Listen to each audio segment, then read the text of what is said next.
The Napoli Angels have a new lineup for the first game.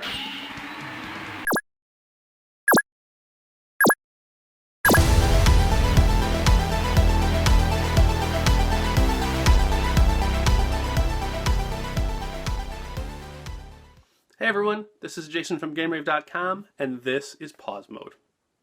So the Neo-Geo, like any game system, had a legacy, and the Neo's legacy was fighting games.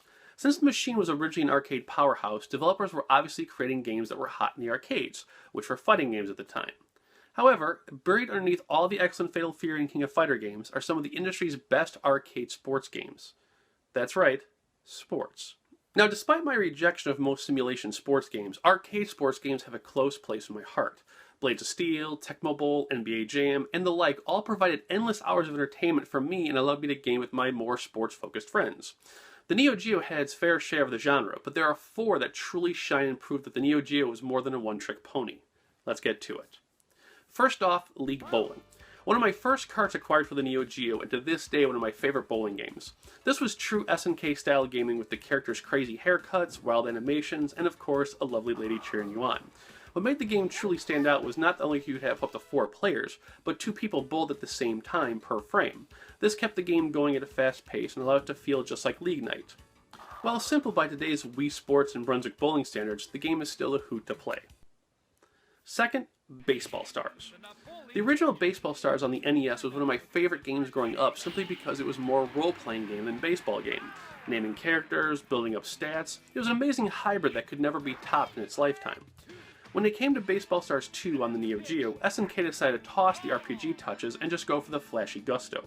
Simple batting and fielding controls combined with amazing animated character cards, huge cutscenes, and the ability to wield a powered-up bat turned one of America's slowest pastimes into the most amusing. Next up, NeoTurf Masters. Not since NES Golf has whacking a small ball into a gopher hole been so much fun.